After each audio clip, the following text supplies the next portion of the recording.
Hi everyone, welcome back to Story Time with Mr. Jerome. Today we're going to be continuing our series from the Jesus Storybook Bible. I know I'm excited to pick up where we left off. We're going to be reading from the second story contained in here today, which is entitled The Beginning, A Perfect Home. Let's go ahead and get started. Today we'll be reading The Beginning, A Perfect Home.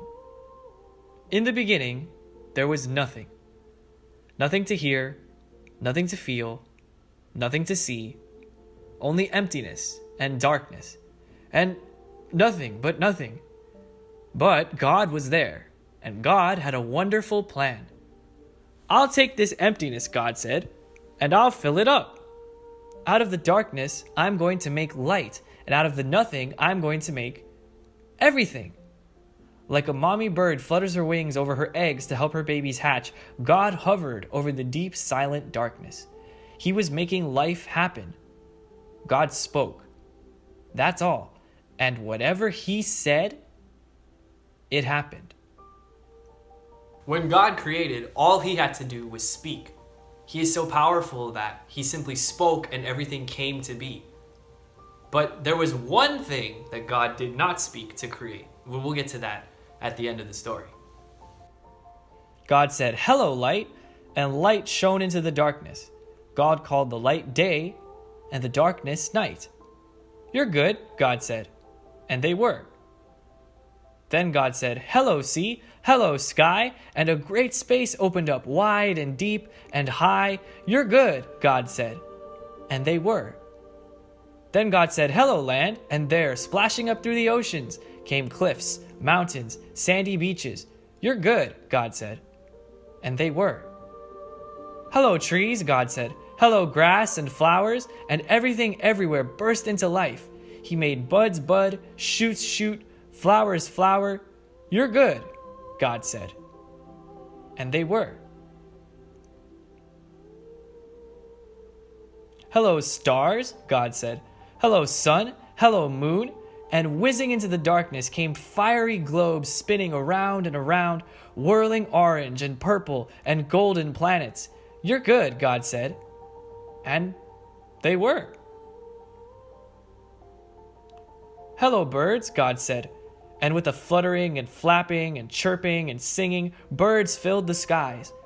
"Hello, fish," God said, and with the darting and dashing and wriggling and splashing, fish filled the seas.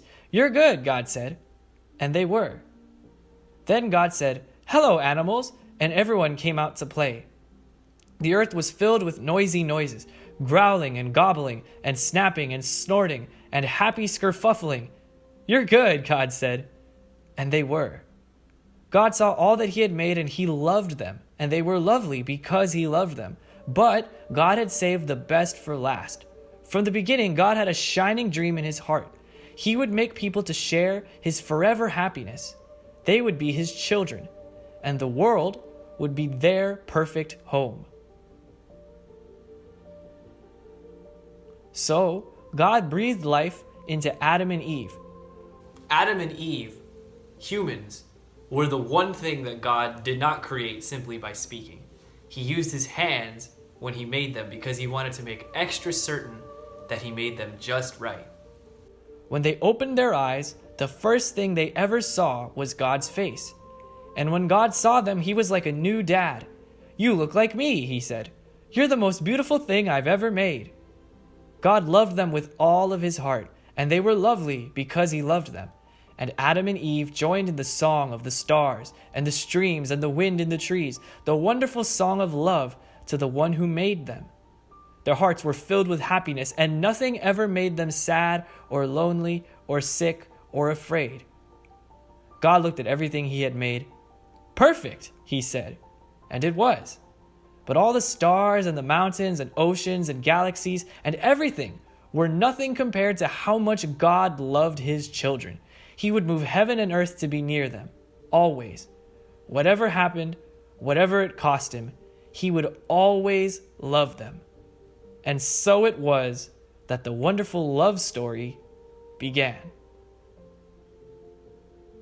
God made everything that He made because He loved us. humans, his children. God loved us so much that he made all of these things so that he could give them to us as a gift. The Bible is one big love story, and what we've read today from the Storybook Bible is how that love story begins. Thank you so much for watching. We'll continue the love story another time on Story Times with Mr. Jerome. Have a good one.